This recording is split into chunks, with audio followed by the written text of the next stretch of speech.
Hey guys, Lindsay here. I'm going to show you today how to do this bobble cast on that I came up with. It's a very delicate little detail that you can add to any sock or other accessory. It's pretty stretchy. I'm using it here in my new spring cottage socks, and then I'll be showing you on my new flower crown socks how this cast on works. So it's one thing to keep in mind is it is not exactly reversible. I'll show you here in a second. The bobbles do sit on the front of your work. So just one thing to keep in mind as you work on them, I do use a crochet hook for this cast on that helps make really full little bobbles.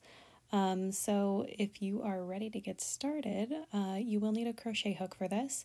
I'm using a 2.75 here. I believe my needles are 2.5 millimeters. It's close enough, really. If you have exact, that's even better, but for this, a 2.75 works just fine with my sock needles here. So I think we're gonna get going. To get started, you're going to do your cast on. I just did a long tail cast on, that works best for me, and then you're going to join to work in the round if you're doing socks, and place your marker to beginning of round. Then you're going to work to the place where you want to place your bobble. So this next stitch is where I want to put my bobble. I'm going to take that stitch and I'm going to put it on a crochet hook, on the crochet hook I'm using, and I'm going to move that hook and that stitch to the back of my work. Next, you're going to get your working yarn ready in your left hand, and you're going to wrap that around the hook once and pull that through the stitch you're working. So that's one loop. Then you're going to wrap again, and you're going to insert this hook through the V in your cast on edge.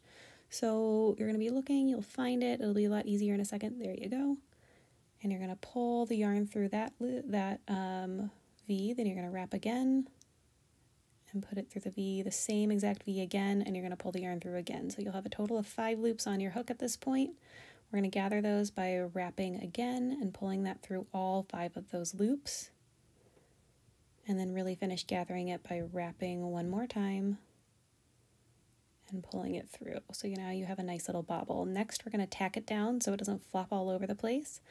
So you are going to really need to look at the back at this point, and you're going to need to find the V from the last stitch you worked, not the last bobble, the last stitch, and you're going to insert your hook through that.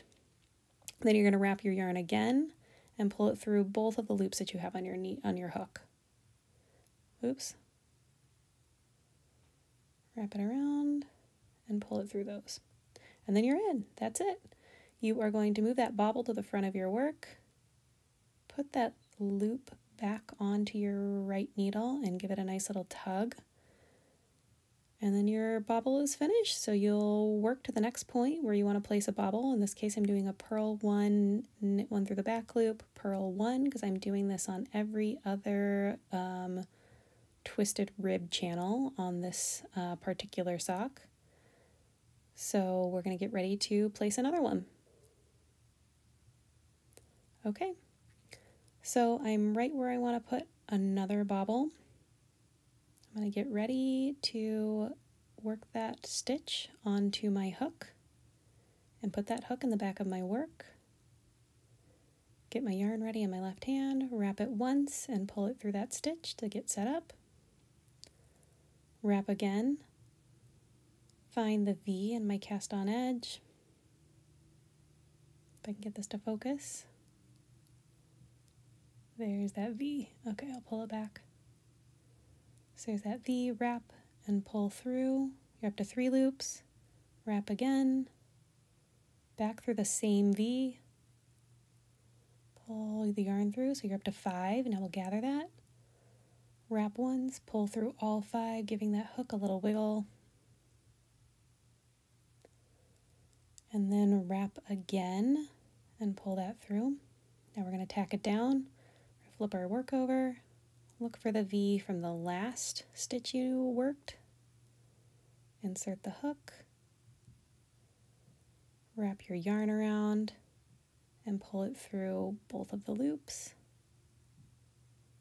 And your bobble's complete. Push the bobble to the front of the work. Put that stitch on your right needle and give it a little tug. And that's it.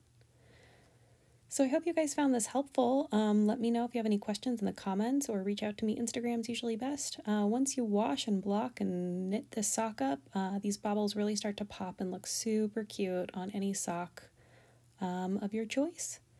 So I hope you guys like this. I hope you enjoyed it. I hope you learned something. And happy knitting. Thanks, guys.